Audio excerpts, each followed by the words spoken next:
Tiba-tiba dia sholat. Nah ini baru dia sholatnya tanpa niat. Kalau ada orang yang tidur, tiba-tiba berdiri, matanya masih beberapa jam, lalu dia takbir, dia sholat, habis itu dia tidur lagi, habis itu ada yang melihat, kamu tadi sholat, kata dia enggak, saya dari tadi tidur. Nah baru ini namanya apa? Sholat tanpa niat. Tapi kalau kita azan, kita ambil air wudhu, kita berjalan ke masjid, habis itu kita tahu habis azan itu masih panjang waktunya iqamah, lalu kita cari tempat untuk sholat, pasti itu sholat apa? Pasti sholat sunnah. Ya. Di hati kita apa? Sebelum takbir di hati kita sudah mantap, kita itu ingin melaksanakan sholat sunnah. Ya. Tanpa kita bersusah payah untuk menanamkan niat tersebut. Lalu ketika kita duduk, tiba waktu iqamah, kita mendengarkan iqamah, orang-orang berdiri, kita juga ikut berdiri, kita sadar. Kita menyusun shaf, kita menghadap kiblat, kita sadar dengan itu apa? Pasti timbul di hati kita niat untuk melaksanakan sholat fardu, maghrib atau isya, plus berjamaah. Jadi ini niat tidak usah susah payah kita dalam menentukannya. Ta'yinnya itu tidak usah susah payah. Ini kita pertegas kenapa? Karena sebagian kaum muslimin dia was-was dalam niat. Dia merasa sangat susah dalam menanamkan niat. Sehingga ibadahnya rusak. Akhirnya takbirnya berulang-ulang. Takbirnya sudah kepanjangan, Allah itu kepanjangan. Padahal Allahu Akbar, Allahnya cuman 2 harakat. Allah menjadikan lebih daripada 2 harakat. Jadi itu kepanjangan, pertama itu salah kepanjangan, kedua akhirnya dia was-was. Di dalam Allahu Akbar apa yang di hatinya? Dia sedang membaca niat. Ya. Ketika sebagian kaum muslimin dia memanjangkan takbirnya, Allah, di dalam hatinya apa? Sahaja aku sholat fardu maghrib, apalagi menjadi makmum billahi ta'ala. Ya. Sengaja saya sholat maghrib berjamaah menjadi makmum menghadap kiblat billahi ta'ala. Akhirnya kepanjangan Allah. Kalau tidak mantap diulangi lagi. Atau napasnya tidak sampai karena belum habis dia membaca niat tadi. Allah, habis niat apa? Habis nafasnya, niatnya belum mantap, diulangi lagi. Allah, habis lagi nafasnya. Niatnya belum mantap. Itu bukan niat namanya. Itu apa? Membaca niat. Itu namanya membaca niat. Niat itu perkara yang paling mudah. Dia sendirinya ada. Ting begitu. Ketika kita Allahu Akbar itu sudah ada, kita itu sholat fardu maghrib, fardu isya berjamaah. Ya. Makanya kata Ibnu Qayyim rahimahullah di dalam kitab beliau, ada kitab beliau namanya Was-Was. Beliau katakan orang yang ragu-ragu dengan niatnya sendiri itu nau'un minal junun. Ya. Ada sedikit kegilaan. Ya. Ada penyakit jiwa sedikit. Ya. Orang yang ragu-ragu dengan niatnya sendiri. Karena kata beliau apa? Kenapa dia ragu-ragu dengan niatnya sendiri padahal orang yang di sebelahnya tahu dia itu sholat apa? Jadi misalnya ada orang masuk, dia sholat tahiyatul masjid. Susah payah dia menanamkan sholat tahiyatul masjid. Padahal kita lihat, padahal kita tahu dia itu sholat apa. Ya. Kita yang hadir, kita yang melihat tuh tahu. Dia itu sholat tahiyatul masjid. Ya. Malah dia sendiri yang ragu-ragu dengan niatnya. Ya. Maka kata Ibnu Qayyim, fihi nau'un minal junun. Ya. Ada sedikit penyakit jiwanya. Karena dia sendiri ragu-ragu dengan niatnya, padahal orang lain tahu niat dia.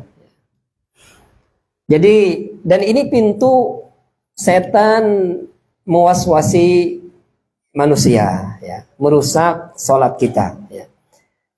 Jadi kita tutup, ya, pintu setan untuk merusak sholat kita. Di antaranya apa? Was-was dalam niat. Ya. Jadi itu jangan dilakukan lagi. Ya.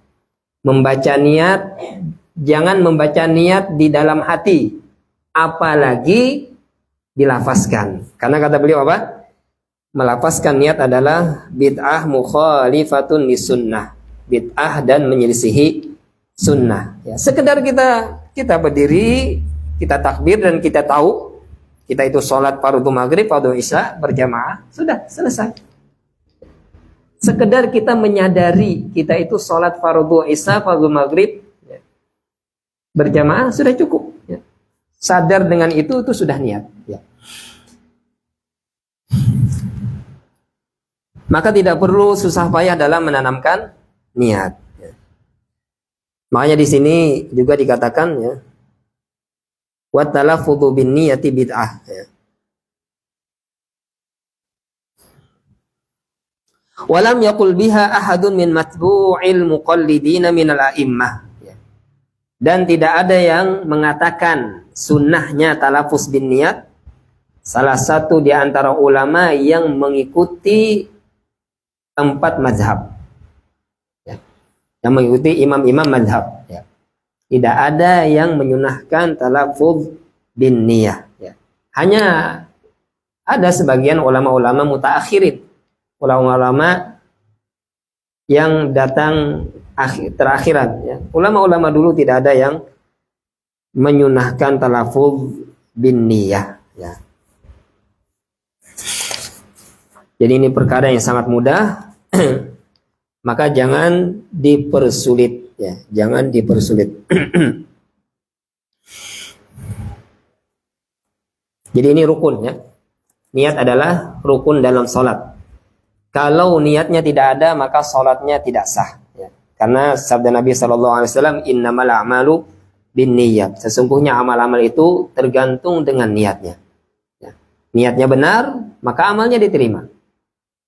Kalau niatnya salah, maka amalnya tidak diterima. Ya. Makanya sebagian ulama mengatakan, kalaupun seseorang melafazkan niat dan dia lafaznya salah dan di hatinya masih benar, maka sholatnya sah. Misalnya dia sadar dia mau sholat isya, ya, mau sholat isya, sudah iqamah sholat isya, dia jadi makmum. Tapi dia melafazkan niat sebelum dia takbir apa? Usolli fardhul maghribi. Ternyata dia melafazkan apa? Salat maghrib, usolli fardhul maghribi, padahal salatnya salat isya. Dia di hatinya salat isya, tapi dia melafazkannya salah. Usolli fardhul maghribi salasa raka'atin. Ya, mustaqbilal qiblati adaan ma'muman lillahi ta'ala. Allahu akbar. Di hatinya dia apa? Salat isya. Salatnya sah atau tidak? Salatnya sah. Ya. Karena talafuz bin niyat itu tidak berpengaruh sama sekali, baik dia benar ataupun salah. Melafazkan niat tidak ada pengaruhnya.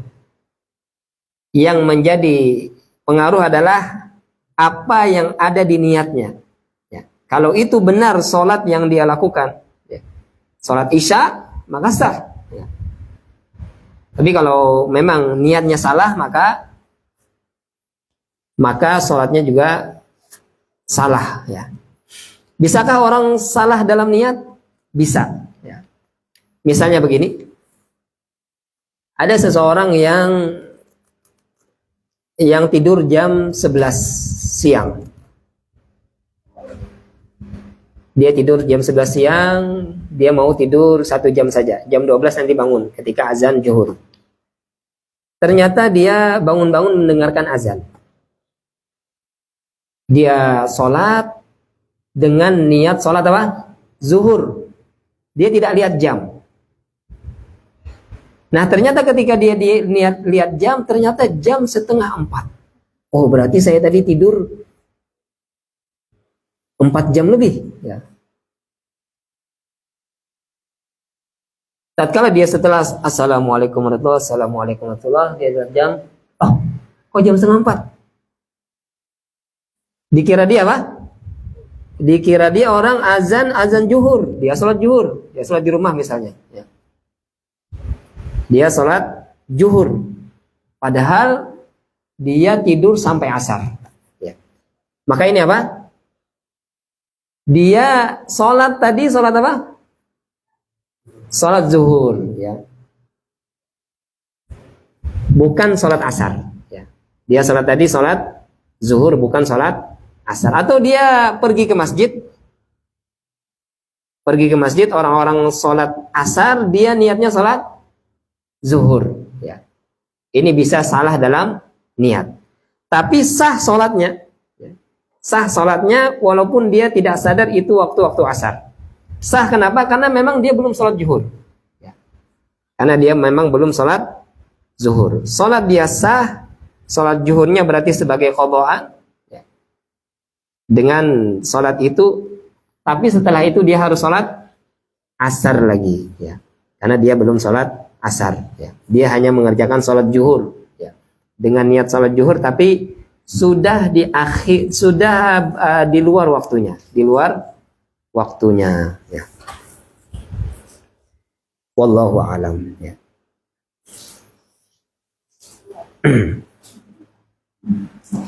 Yang keempat, masalah yang keempat adalah takbir, at-takbir, ya, takbir.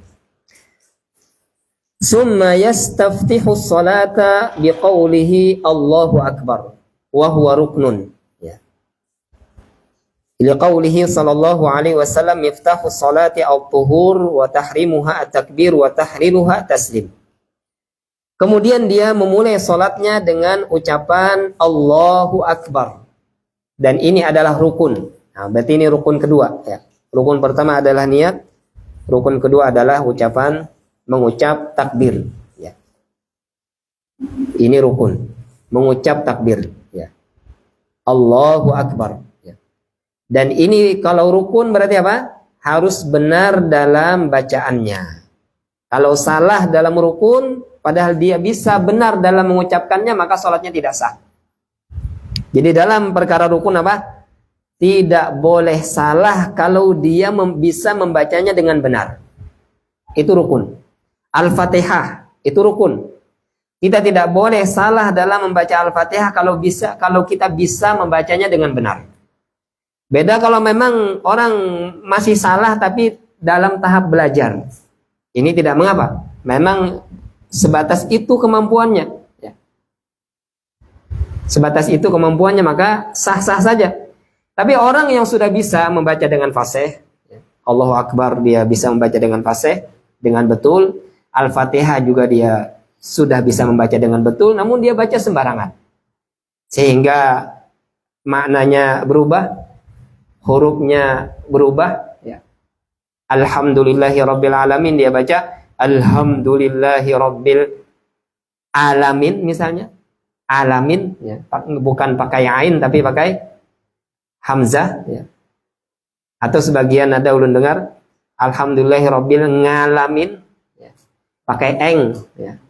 Karena sebagian daerah ada, ya. Alhamdulillahi rabbil ngalamin, ya. Ini salahnya sangat jelas dan ini merubah makna. Kalau dia memang kemampuannya sebatas itu dan dia masih tahap belajar, maka sah-sah saja. Ya. Tapi kalau dia sebenarnya bisa membaca dengan benar, tapi dia sembarangan, ya, tidak perhatikan bacaannya, maka sholatnya tidak sah. Ya. Maka itu apa? Rukun bacaan seperti itu. Kalau mampu membaca dengan benar, maka harus dibaca dengan benar. Di antaranya adalah Allahu Akbar. Ya. Ini harus dibaca dengan benar. Allahu Akbar. Ya. Karena sebagian orang ada kesalahan dalam takbir. Ya. Ulun pernah dengar sendiri, ya, ada imam yang haknya 2. Dia baca hak 2. Ya. Di sebuah masjid, ulun pernah jadi makmum. Jadi gini, Allahu Akbar. Dia baca seperti itu. Allahu Akbar. Allah mati kan ha. Habis itu dia tambah lagi hu akbar. Artinya haknya ada dua. Hak mati satu, hak dhammah satu. Ya. Allahu akbar kan tadi. Tapi dia baca dengan cepat sehingga kalau tidak diperhatikan tidak ketahuan. Jadi dia baca seperti ini. Allahu akbar. Sebenarnya apa? Allahu akbar. Dia baca apa? Allahu akbar. Itu kan jadinya apa? Haknya seperti bertasydid. Allahu akbar. Dia tahan dulu Allah. Berarti apa? Hu akbar. Ini haknya jadi dua. Dan ini salah. Kalau dia tidak sadar itu sebuah kesalahan, ya semoga saja dimaafkan. Ya. Karena uzur, karena dia tidak sadar, kejahilan. Tapi kalau dia sadar itu salah lalu dia tetap melakukan itu, maka sholatnya tidak sah. Ya. Ada lagi ro-nya hilang jadi waw. Ya. Allahu akbar. Ya. Allahu akbar. Ya. Karena memang ro di akhir ini memang dibaca tebal. Tapi karena terlalu tebal dia, sehingga sifat ro-nya hilang dan menjadi waw. Allahu akbar. Ini juga salah. Ya. Ini juga salah. Ya. Dan lafaz takbir ini tidak bisa dirubah dengan nama Allah yang lain. Harus Allahu Akbar. Nggak boleh Ar-Rahmanu Akbar, Ar-Rahimu Akbar. Nggak boleh. Ya. Harus Allahu Akbar. Atau kata para ulama tidak boleh juga dibalik Akbarullah. Ya. Nggak boleh. Tidak ada orang melakukan seperti ini ya. Harus ucapannya satu saja, tidak ada ucapan yang lain. Bacaannya cuma satu saja. Allahu Akbar. Ya. Seperti itu ya. Dan ini sesuai dengan sabda Nabi SAW. Ya. Miftahus shalah at-tuhur. Ya. Pembuka salat, maksudnya salat itu bisa dilakukan dengan bersuci terlebih dahulu. Wa tahrimuha takbir, dan haramnya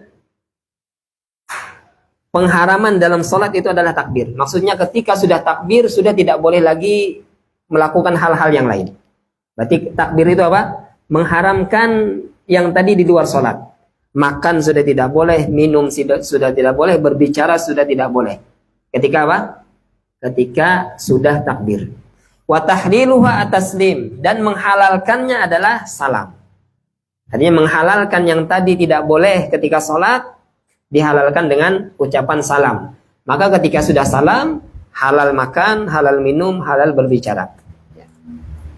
Seperti itu. Ya. Wala yarfa'u sawtahu bitakbir fi kulli salawat illa idza kana imaman. Ya. Dan tidak boleh seseorang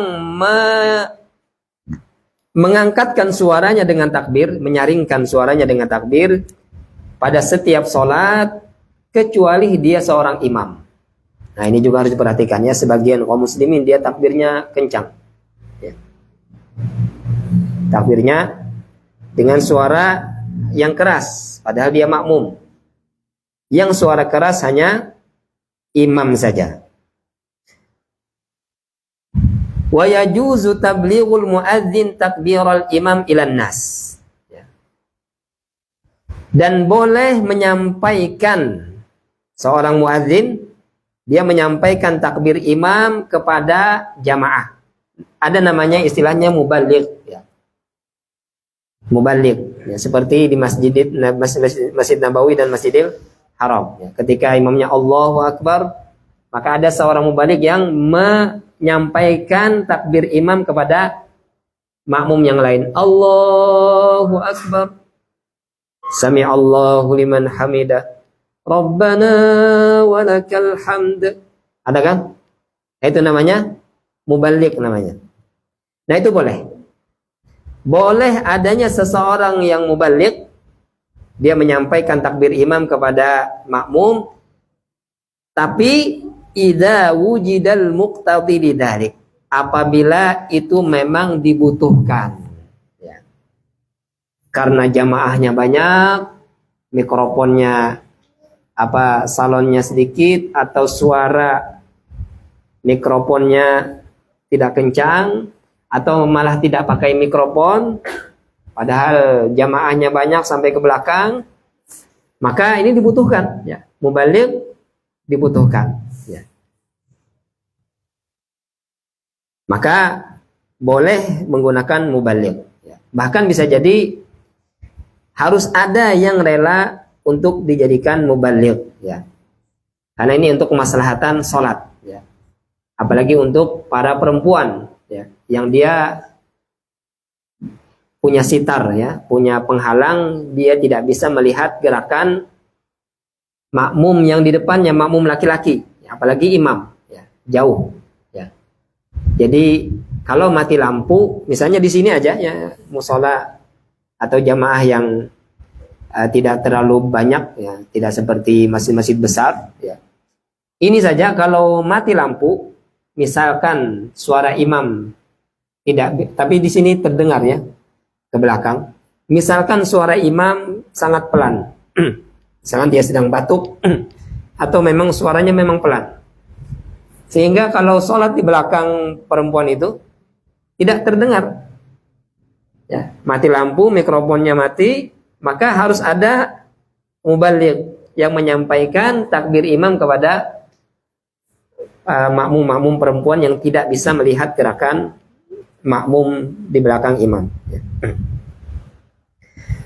Kamaradil imam wa dha'fi sautihi au kathratil musallina khalfahu, ya. Ini ketika dibutuhkan boleh ada seseorang yang menjadi mubaligh seperti imam yang sedang sakit, ya. Jadi suaranya wa dha'fi sautihi dan suaranya lemah, atau banyaknya orang yang sholat di belakang imam, ya. Masjid Nabawi, Masjidil Haram itu kan sampai keluar, bahkan kalau Ramadan 10 Ramadan terakhir itu sampai berkilo-kilo, ya, di jalan, ya, ikut sholat di Masjid Nabawi dan di Masjidil Haram.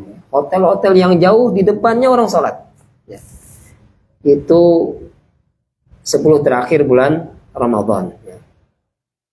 Softnya sampai berkilo-kilo, ya.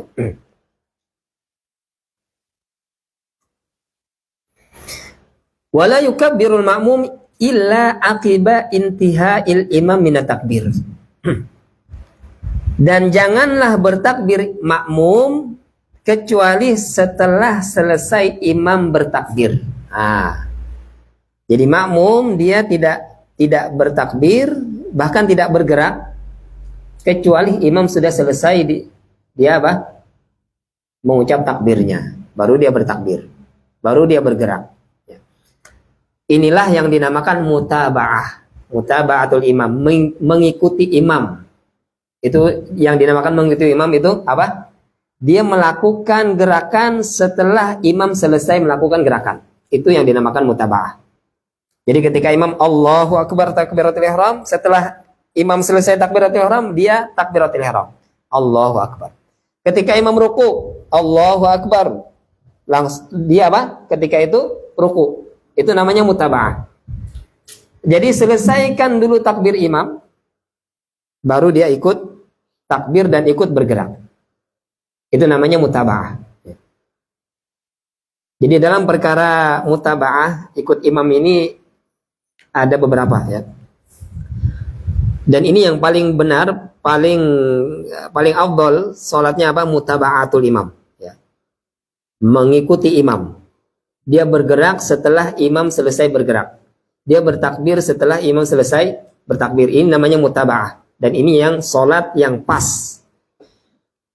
Ada beberapa bagian ini, ya, dalam perkara mutaba'ah, ya. Jadi ada yang mendahului imam, ya. Pertama dulu ada yang mendahului imam. Dan ini kalau sengaja maka sholatnya batal. Mendahului imam. Imam belum ruku, dia sudah ruku. Kalau ini sengaja sholatnya batal. Kalau tidak sengaja bagaimana? Dia harus kembali. Misalnya dia ruku terlebih dahulu, imam belum ruku. Dia harus kembali dulu. Kembali, dia ruku lagi setelah imam ruku. Ya. Kalau tidak sengaja. Dia misalnya mendengar takbir. Ternyata bukan takbir imam. Ternyata ada orang yang baru ikut takbiratul ihram. Dia kira imam ruku. Ya. Ternyata ada makmum yang mengeraskan suaranya, Allahu Akbar. Dia kira imam yang ruku, maka dia ruku. Dia lihat orang-orang nggak ruku, maka dia apa? Dia harus kembali. Kalau dia nunggu imam di situ, ana udah terlanjur ruku, tunggu imam aja. Salatnya apa? Tidak sah, karena dia mendahului imam dalam rukun. Ya. Ini salatnya tidak sah. Yang kedua adalah menyertai imam. Ya, menyertai imam, dia bersamaan dengan imam, bersamaan. Allahu Akbar, Sami Allahu liman hamidah, Allahu Akbar. Ya. Ini makruh. Ya. Ini apa? Makruh. Salatnya sah, namun ini makruh. Ya. Ini hukumnya makruh. Salatnya sah, namun makruh. Karena yang dilarang hanya apa? Mendahului imam. Itu yang dilarang. Maka ini kata para ulama masih sah namun makruh, menyertai imam. Yang ketiga adalah dia bergerak setelah bergeraknya imam, bertakbir setelah bertakbirnya imam. Maka ini yang sesuai sunnah. Ini yang paling bagus salatnya. Dia bergerak setelah bergeraknya imam. Dia bertakbir setelah bertakbirnya imam.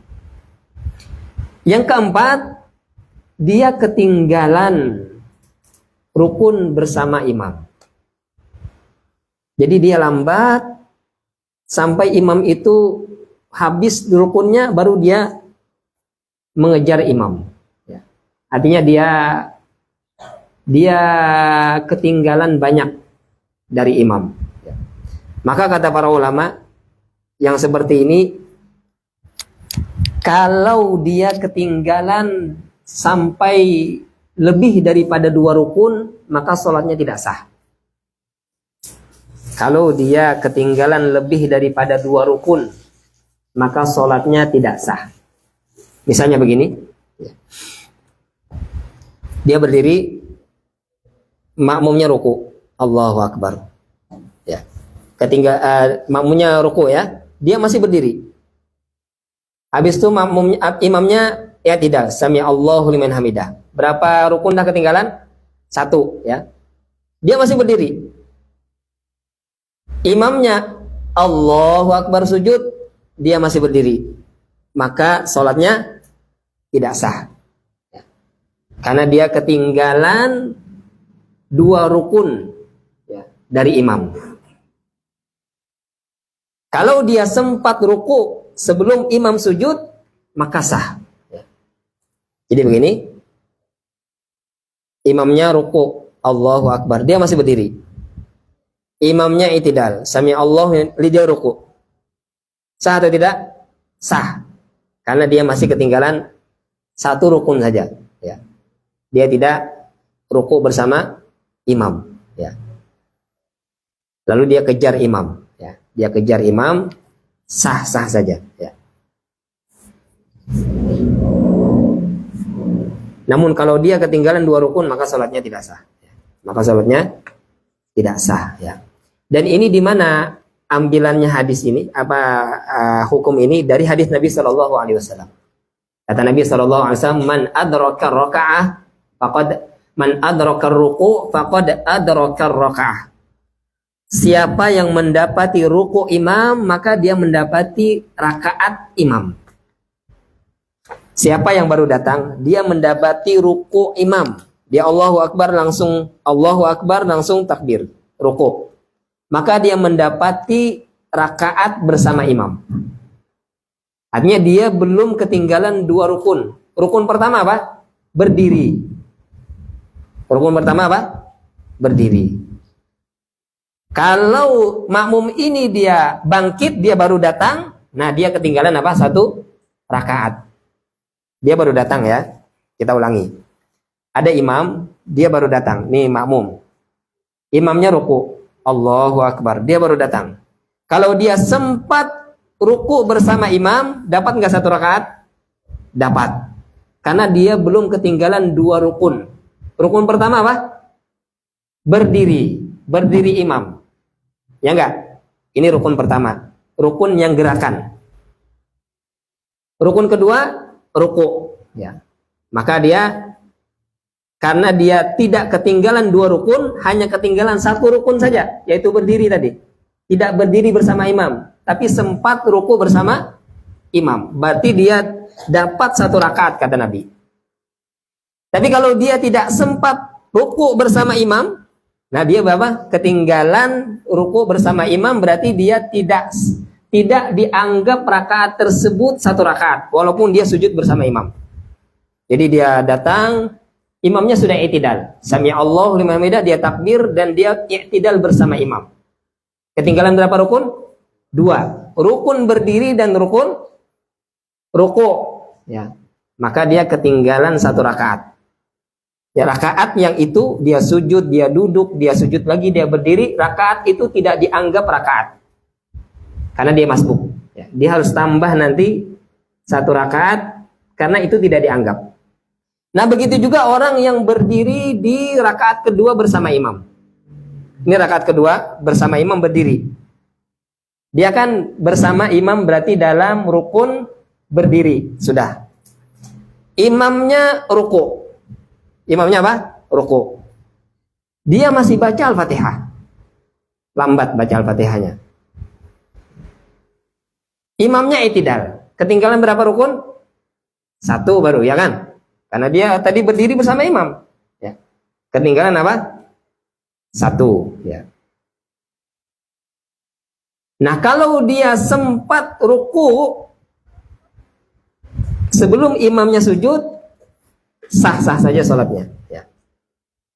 Sah saja sholatnya. Ya. Tapi kalau dia imamnya sudah sujud, dia masih berdiri, ya, maka kata ulama sholatnya tidak sah. Ya, karena dia tidak lagi mutaba'atul imam. Kecuali kalau dia memang niatnya mufaraqah. Memang ada niat mufaraqatul imam. Dia niat berpisah dengan imam, tidak lagi berjamaah. Maka tidak berpengaruh. Perbuatan imam tidak berpengaruh kepada dia. Karena dia berpisah dengan imam. Dia sholat sendiri. Maka tidak jadi batal. Jadi dia menyelamatkan sholatnya. Misalnya dia ahli fikih. Ya. Dia ingin menyelamatkan sholatnya. Dia lambat baca Al-Fatihah. Oh, imamnya mau sujud. Dia niat mufaraqah. Saya berpisah dengan imam. Selamat sholatnya. Ya. Selamat apa? Sholatnya. Ya.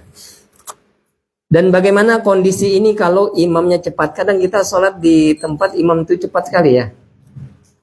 Maka yang ulun dapatkan ya dari masyayikh ya, Al-Fatihah kita itu tidak mengapa tidak selesai.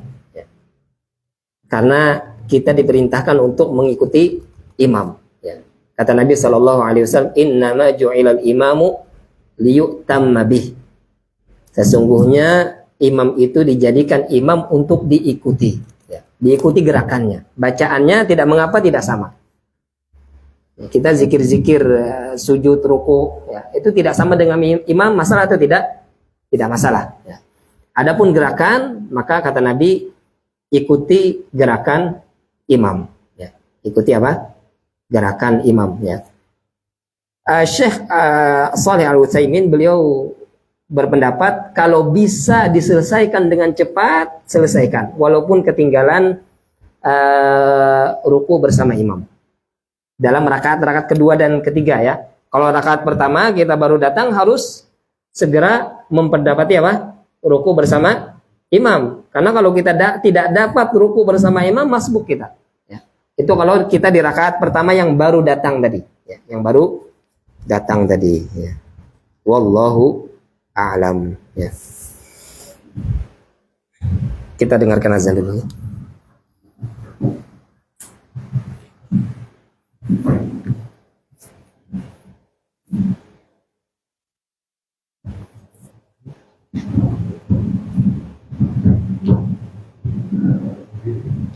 Allahu Akbar, Allahu Akbar. Allahu Akbar, Allahu Akbar. Asyhadu an la ilaha illallah. Asyhadu an la ilaha illallah. Asyhadu anna Muhammadar Rasulullah. Asyhadu anna Muhammadar Rasulullah. Hayya 'alas salah.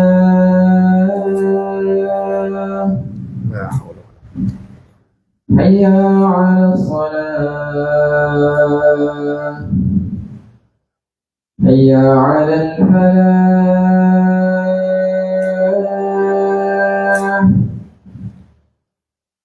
Hayya 'alal falah. Allahu Akbar, Allahu Akbar. La ilaha illallah.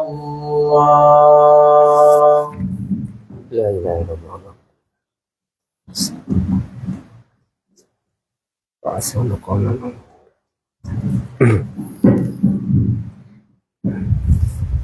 Masalah selanjutnya ini masalah raf'ul yadaini wa kaifiyatuhu, ya.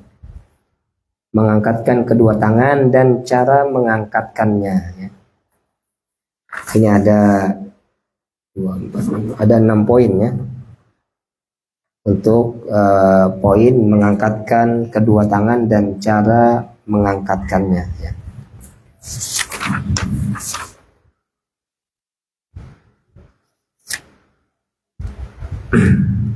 Kita baca sebagian, nanti bisa kita ulangi di pertemuan berikutnya nanti. Tapi kita baca sebagian untuk sambil menunggu iqamah, ya, waktu iqamah.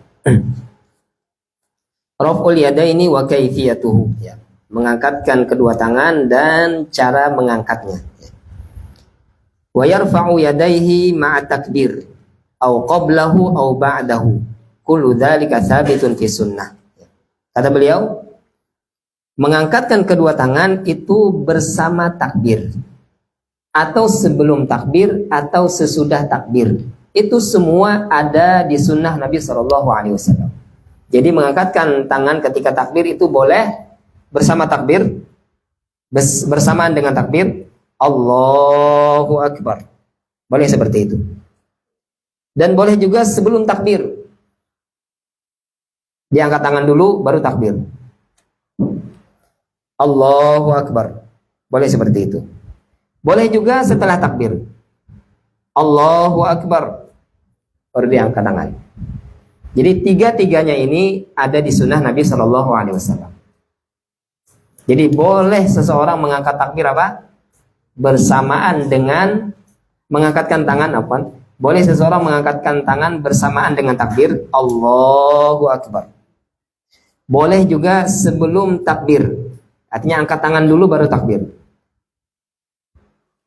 Allahu Akbar. Boleh. Boleh juga takbirnya dulu baru angkat tangan. Allahu Akbar. Baru diangkat tangan. Ini semua apa? Ada sabitun fi sunnah, ya. Ada di hadis Nabi SAW. Wa yarfa'uhuma mamdudatayil asabi'. Dan dia mengangkatkan kedua tangannya dengan tangan yang terbuka, ya. Jari-jarinya terbuka, ya. Bukan seperti ini, bukan digenggam. Jari-jarinya apa? Terbuka, ya. Jari-jarinya terbuka, ya. Mamdudatai al-asabi', ya. Mamdudatai al-asabi'. Jari-jarinya terbuka, bukan digenggam, ya. Tangannya tidak digenggam, ya. Mungkin di sini ada tambahan yang bisa kita baca. La yufarriju bainahuma wa la yadhummuha. Di sini di kitab sifat salat Nabi beliau tambahkan tidak merenggangkannya dan tidak juga menggenggam. Jadi seperti ini, ya. Tidak direnggangkan jari-jarinya. Tidak seperti ini. Allahu Akbar. Tidak juga apa? Digenggam. Jadi dibuka seperti ini dan dirapatkan. Ya. Allahu Akbar. Ya. Wa yaj'alu kaffaihi hadwa mankibaihi. Dan dia menjadikan kedua telapak tangannya sejajar dengan dua bahunya. Ya. Sejajar dengan dua bahunya. Jadi seperti ini. Allahu Akbar. Ya. Wa ahyanan yubalighu fi raf'ihima hatta yuhadiya bihima atrafa udunaihi. Dan boleh juga ya, kadang-kadang dia angkat kedua tangannya sampai sejajar dengan dua telinganya. Jadi boleh sejajar dengan bahu, boleh sejajar dengan telinga. Ya. Sebagian orang salah memahami ini. Ya. Sejajar dengan telinga, dia pegang telinganya, biar yakin sejajar. Jadi sebagian orang Allahu Akbar. Ada ulun lihat orang yang takbir dia pegang telinga. Allahu Akbar. Biar yakin sejajar dengan telinga. Akhirnya tangannya akhirnya kayak gini. Ya. Atau minimal inilah yang dianukan. Allahu Akbar. Ulun lihat sendiri ada orang yang seperti itu. Ya. Padahal sejajar itu tidak menyentuh, hanya sejajar saja. Ya. Sejajar dengan telinga. Ya, ini telinga. Kita rasa-rasakan saja. Ya. Kita ukur, kira-kira saja, tidak perlu yakin betul dengan telinga Anda. Atau sejajar dengan pundak, bahu ke pundak sama ya.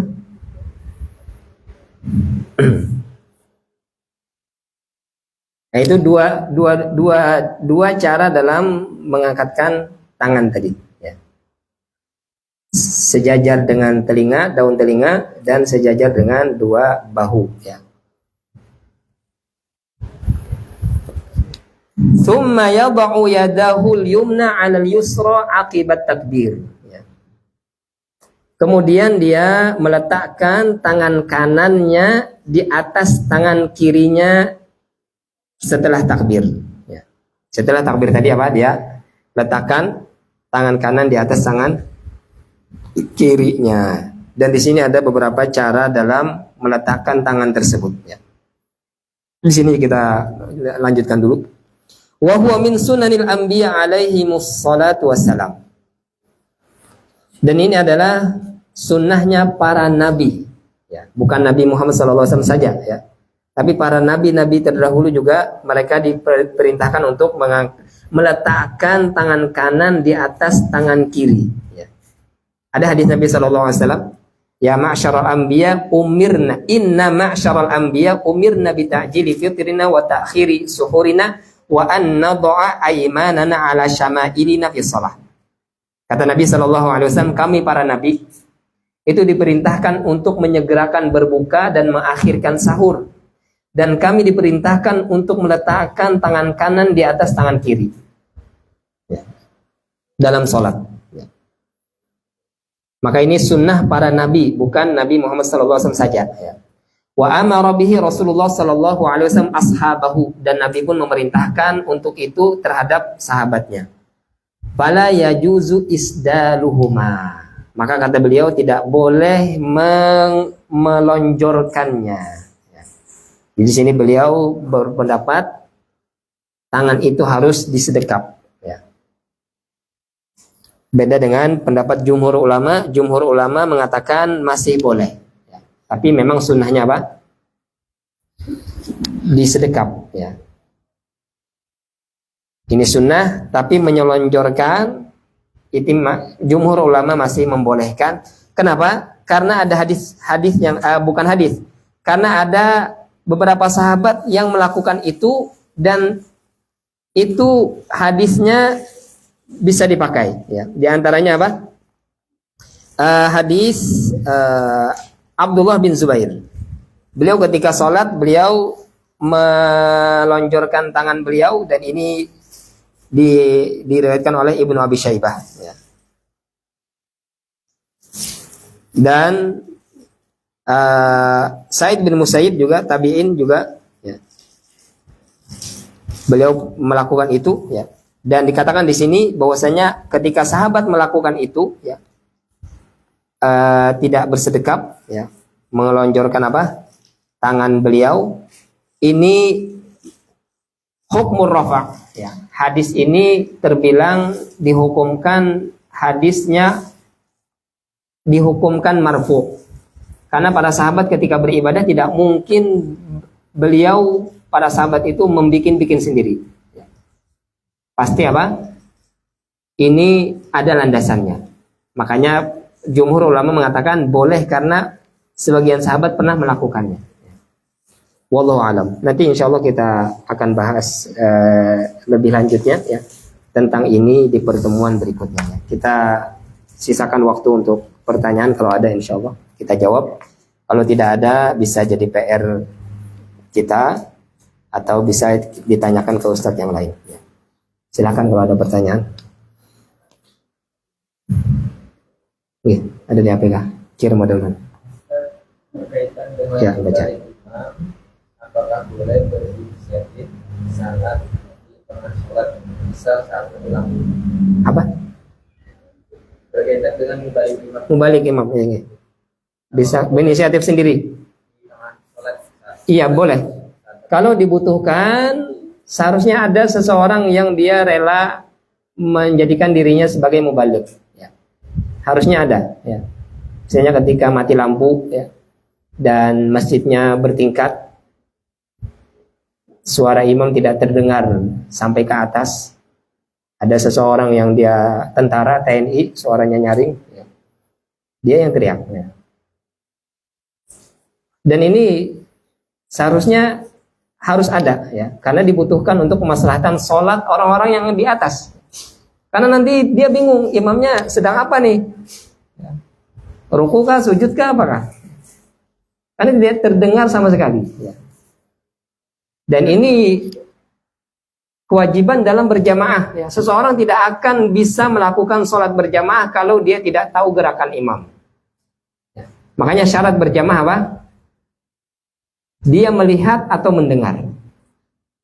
Kalau orang yang buta dan tuli, dia tidak bisa berjamaah. Orang yang buta dan tuli, dia tidak bisa sholat berjamaah, kecuali ada di sampingnya yang menuntunnya. Sampai ketika imam takbir, dia tepuk, ya, temannya yang buta dan tuli. Ketika i'tidal dia tepuk lagi. Tapi kalau dia tidak ada itu, dia tidak bisa berjamaah. Dia nggak bisa lihat gerakan makmum, gerakan imam, dan dia tidak dengar apa yang dilakukan oleh imam. Ya. Makanya syarat berjamaah kalau tidak melihat maka minimal mendengar. Ya. Makanya para perempuan di situ dia tidak lihat, tapi dia apa? Mendengar. Maka sah jamaahnya. Jadi kalau di rumah sana misalnya mau ikut jamaah, nggak bisa. Dia nggak dengar dan dia tidak melihat, dan juga terputus sopnya dengan jarak yang jauh. Ya. Ini juga tidak sesuai dengan jamaah. Ya. Ada lagi? Nah, ini Pak. Orang yang Ustaz, Oke. yang pertama, ada orang yang baca surat Al-Fatihah setelah membaca walad-dhalin, yaitu terus ditambahi Allahumma firli. Itu boleh atau tidak? Enggak boleh. Itu enggak ada dilakukan oleh Nabi dan sahabat, ya. Emang sebagian orang membaca itu karena mencuri, Pak. Maksud mencuri aminnya makmum, ya. Jadi dia berusaha untuk berdoa jadi diaminkan oleh banyak makmum, ya. Itu inisiatif dia, ya. Inisiatif dia apa? Dia harus sempatkan berdoa karena banyak yang mengaminkan. Kalau banyak yang mengaminkan, kabul doa saya. Sehingga waladhdallin, Allahumma ighfirli wa liwalidayya. Amin. Ini dianggap apa? Makmum yang amin itu banyak, sehingga dia harus sempatkan berdoa di situ supaya doanya kabul, ya. Ini tidak ada, ya. Tidak ada dilakukan oleh Nabi dan para sahabat. Ya kalau berdoa, doa di tempat yang memang dibolehkan berdoa. Di tempat di situ tidak ada Nabi berdoa. Ya. Setelah waladhdallin langsung saja apa? Amin. Tidak perlu kita memaksa-maksakan untuk mengucapkan doa di sana. Ya. Apalagi sampai mengatakan itu sunnah. Ya. Maka ini apa? Berarti mengada-ngada. Ya. Tidak ada sunnahnya seperti itu. Mengada-ngada dia menambahkan sunnah dalam sholat. Baca di kitab-kitab fikih tidak ada sunnah setelah waladhdallin itu berdoa. Tidak ada. Di kitab fikih manapun tidak ada setelah waladhdallin disunahkan untuk berdoa. Ini lagi Pak, pertanyaan berapa? Ini satu lagi ini. Untuk membedakan antara orang Islam dan orang Kristen itu mengenai untuk mengetahuinya itu adalah orang yang tidak mengerjakan sholat. Okay. Jadi kalau orang yang nggak mengerjakan sholat itu dikatakan orang kafir. Okay. Terus ada orang yang pernah baca syahadat atau orang yang ketika nikah atau apa, tapi nggak sholat, itu kan bisa dikatakan kafir. Nah setelah itu apakah itu berhak kalau meninggal itu berhak disolati? Okay. Dalam perkara ini ulama ikhtilaf dalam perkara meninggalkan sholat. Ya. Kayaknya sudah dibahas beberapa kali ya. Jadi ada hadisnya memang kata Nabi SAW, al-ahdu ladzi bainana wa bainahum as-shalah, faman tarakaha faqad kafar. Perjanjian atau perbedaan kita dengan orang kafir adalah sholat. Siapa yang meninggalkannya maka dia kafir. Siapa yang meninggalkan sholat, apa kata Nabi? Faqad kafar. Sungguh dia kafir. Para ulama ikhtilaf tentang tarakaha, tentang meninggalkan sholat ini. Apakah dia sekedar meninggalkan satu kali karena malas, bukan karena uzur ya, tapi karena malas. Dia tinggalkan, dia nggak mau sholat. Dia tidak juga mengqadha'nya. Ya. Dia nggak mau sholat. Pokoknya saya hari ini malas sholat, saya tidak mau sholat. Maka kata para ulama seperti ini kafir. Sebagian ulama mengatakan apa? Seperti ini kafir. Pendapat yang kedua mengatakan enggak, itu tidak kafir. Kecuali dia sama sekali tidak pernah sholat seumur hidup. Jadi kita misalnya melihat orang dia tidak pernah sholat sama sekali, semenjak balik sampai mati tak pernah sholat, maka ini yang kafir kata para ulama. Adapun yang kadang dia sholat, kadang dia tidak, maka ini pendapat kedua apa? Tidak kafir. Ya, pendapat kedua tidak kafir. Pendapat pertama dia kafir, tapi pendapat kedua dia tidak kafir. Pendapat kedua apa? Yang kafir itu apa? Meninggalkan sama sekali sholat, tidak mau sholat sama sekali. Karena ada memang sebagian orang apa? Ikut kajian, ternyata apa? Bertamat sholat, sholatnya tamat. Ya. Dia sudah sampai derajat tertentu sehingga kewajiban sholat itu sudah tidak wajib lagi. Ya. Kata dia orang yang masih sholat itu belum sampai makomnya. Ya. Jadi kalau sampai makomnya sudah kewajiban sholat itu sudah gugur. Ya. Ini berarti dia apa? Kafir karena dia tidak mau sholat lagi. Atau dia punya pemahaman yang keliru ya, tentang misalnya apalah, ma'rifat lah, apa hakikat lah, dan lain-lain.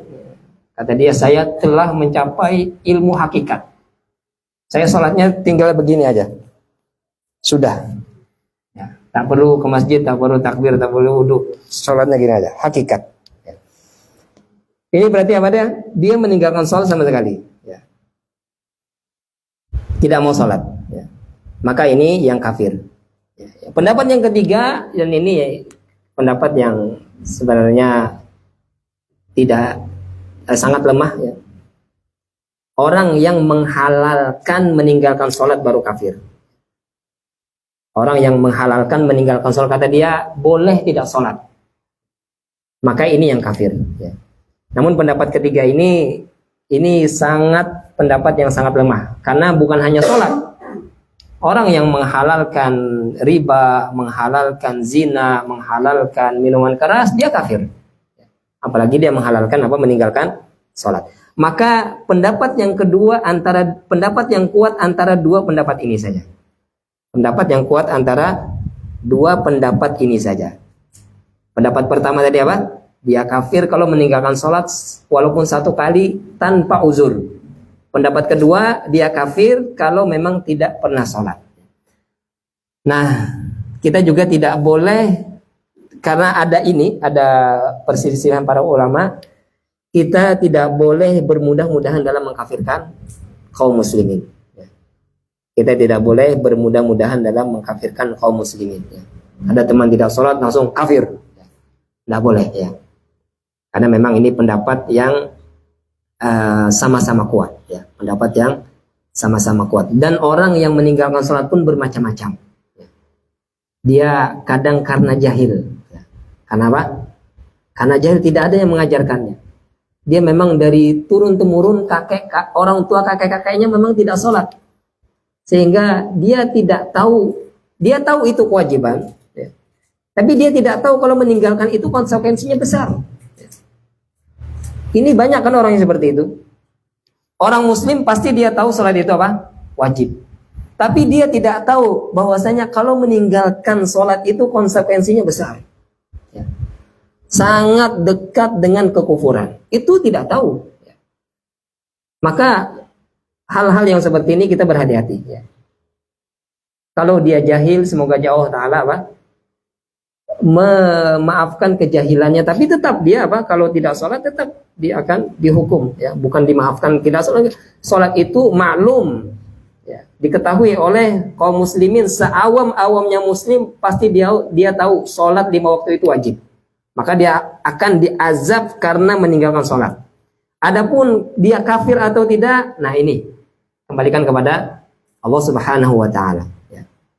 Dia kafir atau tidak, wallahu alam. Kita berhati-hati ya dalam perkara ini. Ya. Mungkin saja dia jahil. Bisa saja dia apa? Jahil, tidak tahu konsekuensi meninggalkan sholat. Ya. Tidak tahu hadisnya. Bahwasanya meninggalkan sholat itu apa? Bisa jatuh kepada kekufuran. Cukup atau pertanyaan terakhir?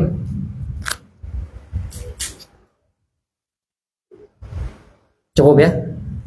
Semoga apa yang kita kaji bermanfaat ya, menambahkan ilmu yang bermanfaat untuk kita dan memperbaik ibadah sholat kita ya.